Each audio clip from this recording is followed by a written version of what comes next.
The episode begins with a feature that will become a tradition in the show throughout the show's run, the recaps of the previous episode narrated by somebody, in this series by Badger. Each series would change which character would do the narrations, and this would normally take about a minute to keep viewers enraptured. We then meet the group at what's supposed to be midnight but looks suspiciously like 8 in the afternoon on a Sunday evening. And no, just because you put bats over it does not make it more convincing.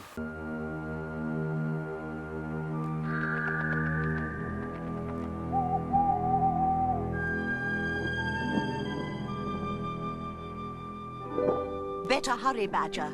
If you're late, there'll be a to-do.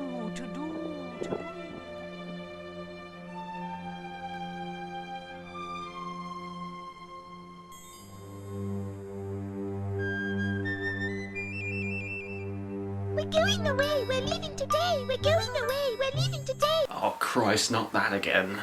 It's a nightmare. Yes, dear. How would they like it if they were hunted all the time? They'd not be singing and dancing then. No, dear. I'll be a sitting target. I'll do my best to look after you.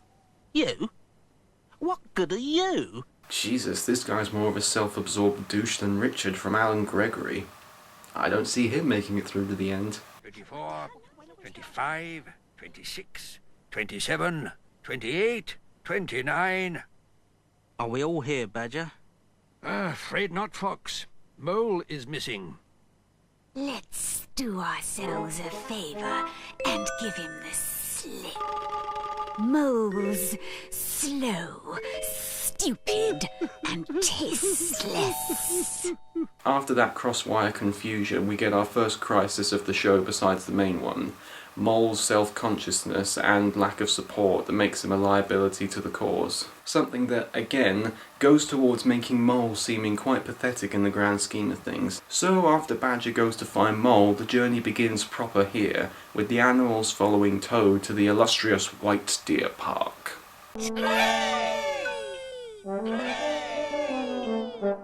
Toad, take the lead. And remember, we're all relying on you. Right-o, matey. I shall fly ahead. Rely on me. Good luck, Owl. Luck's something we're all going to need. Now remember, everyone, stick together.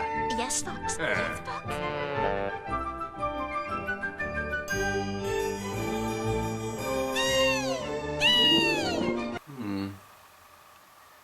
Doesn't look as grandiose as I thought it would be.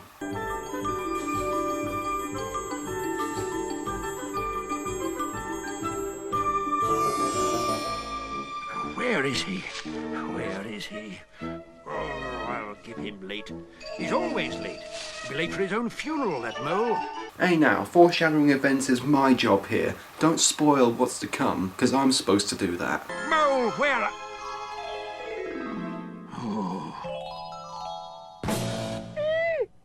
Is that you, Moley?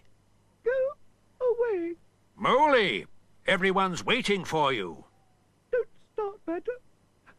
I'm not going. They could bleed and bleed with me, but I've made up my mind I'm not going. Can anybody hear what he's saying right now? I've had FaceTime chats that are more smooth than this conversation. Nonsense, Mole. We couldn't leave without you. I'd only hold you up because I'm so little. And what, Moley? Slow Slow? and tasteless. Ah, Ada. You know better than to listen to her. We all took the oath of mutual protection, and that means... I'll look after you, Moley. All the way? All the way. So after their little heart-to-heart talk, we're introduced to the major element of Mole and later his son's character, liking to ride on the backs of badgers. Kind indeed. Oh, Badger. Hang on, Moley. Moley Mole, badger jockey. That has a nice ring to it, doesn't it? Or how about this? The Badgerborn.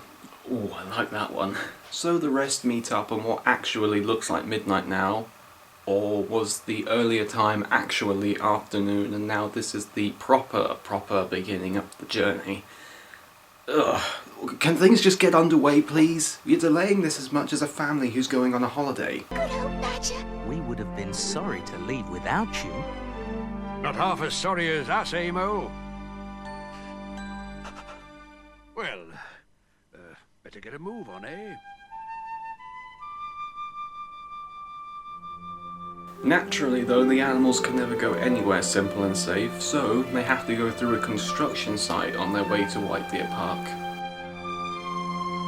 I guess the foreman wanted to do a pincer movement on his destruction of Farthing Wood. I don't want to panic, but is this going to be a very long journey, Toad? Oh, matey. Going to be terrible long, 'tis. Don't believe a word he says. I've done this journey, so I know. Don't worry, rabbits, I'll get you there. Says who? Says you. I don't know why you bothered coming. Because the writers really needed to create another thorn in the character's backside, and to create a character that everyone loves but you know you shouldn't. What's wrong? Our baby's dying. If we don't find water soon, we'll all die. It shouldn't be too hard, there's enough coming out of his eyes. No, of course I'm joking, and they do manage to find some water in a private swimming pool, which I'm pretty sure would kill them from the chlorine much faster than dehydration, but whatever. Look at all that water. Water at last! Oh, can't wait! Oh, please can I have the drink? We can go and drink, can't we, Fox? You see, I've not been very well lately. All right, but don't make a noise. We're saved! We're saved! Oh, shut up. If those humans hear us, we're done for.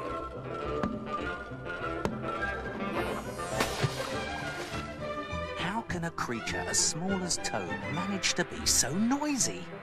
By being played by a loud bellowing actor.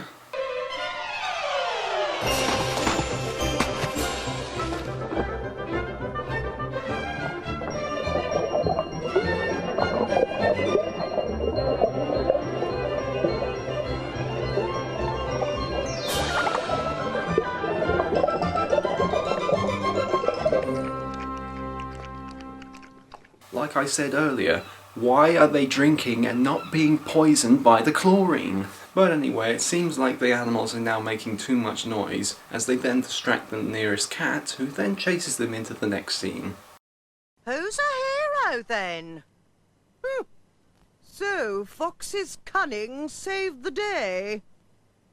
Still, as Confucius say, let's see what tomorrow brings.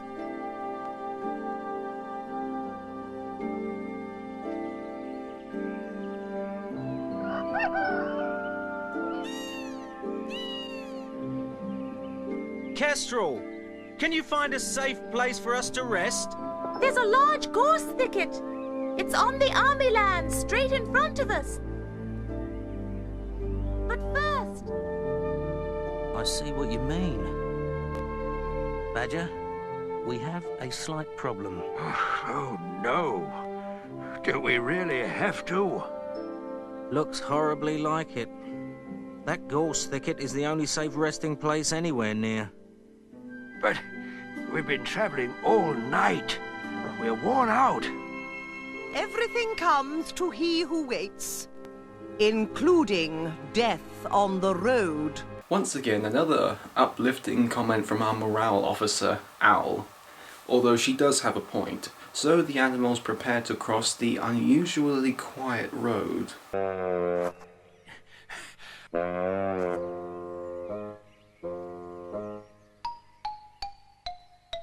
Now then, I know you're all tired, but... You're all very tired, I know. Was Weasel breaking the fourth wall there? I mean, writing this script is tiring, but it shouldn't really have to acknowledge that for me. Badger, please can I get down? What on earth for, Moley? It's just... Spit it out, Moley. It's just... I feel so guilty riding along like this. Everybody else is so tired, and I'm not helping at all. You're more help where you are than you would be on the ground, Moley. I could keep up. Now you've all slowed down. You know, Mole can burrow through the ground almost alarmingly quick. Why doesn't he just travel like that? I mean, I know he can't see anything, but he could just listen for the sounds of their feet above him. It's a much easier solution to this whole thing. So the animals then gather around, after a great weasel and adder moment, to cross the road. I can tell that this is going to be tense. You go first and guide the rabbits, hares, squirrels, and weasel. All clear, Kestrel. Some of the faster animals should go now. The rest, wait. First group, are you ready? Don't panic. Hang on, Mole. Go, Badger. Go, go, go! Go on, you can do it. Come on, that's the way. Please, me old mate. I doubt if I can make it. All right, Toad. Get your breath first. You can cross with me. Watch out, rabbits. We're right behind you.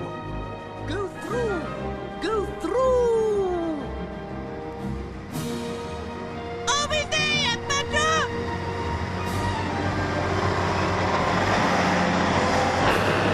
Adder, go! After that, there's a lot of traffic coming.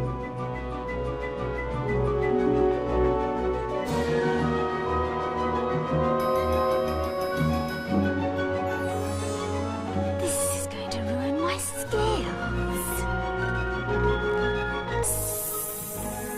These chippings scratch. Faster, Adder, faster!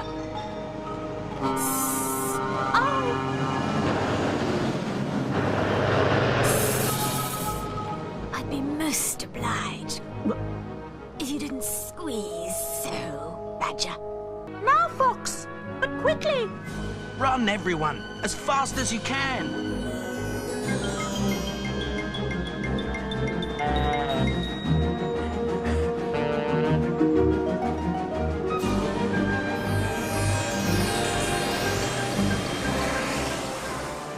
Well, that was exhilarating, but it seems that Toad has collapsed in the road. There is a joke about being Toad in there somewhere, but that's beneath me. How did that truck driver manage to see that tiny Toad on the ground? His elevation in the seat is so high he wouldn't even be able to see Fox if it was right in front of him. This is complete and utter rubbish. Of course, the oath kicks in and Owl attacks the potential farmer, and then Fox rushes to his aid. Grab hold of my tail, quick! Oh, right you are, matey.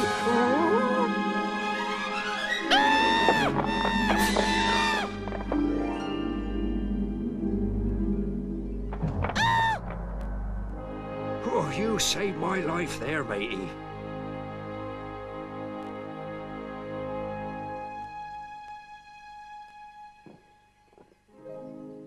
I trust the others reached their destination unmolested. You watch your language there, Bar, now, or I'll be forced to wash your mouth out with what you left behind yesterday. Seriously, what writer would think that any kid knows what that word means? And any ones that do would probably want to forget what the meaning is straight after they learnt it. So after the animals have successfully managed to cross what was probably only about 1.5 miles, if we're pushing expectations here, the animals all tucker down for the evening, whilst we're given an omen of what's to come.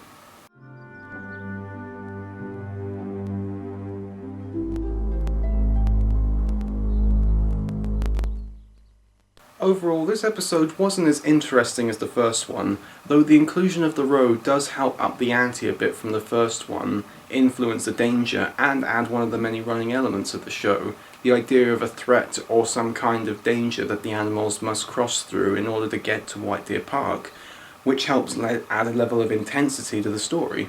None of these characters go through any major character development here, though it does add some extra levels of how surprisingly organised and courageous of a leader Fox is, and adds credence to the fact of why Badger chose him. The theme of urgency is still present, as well as the idea of hope and preservance as well, as we as an audience and the characters are only given lip service to what White Deer Park is really about, and we hope alongside these characters if they'll make it, as well as it even exists at all. Overall, this episode gives us enough thrills, excitement and character moments to keep us invested and interested to carry on until the next episode, of which you should join me for, because there things will really heat up. God, I can't believe I just said that.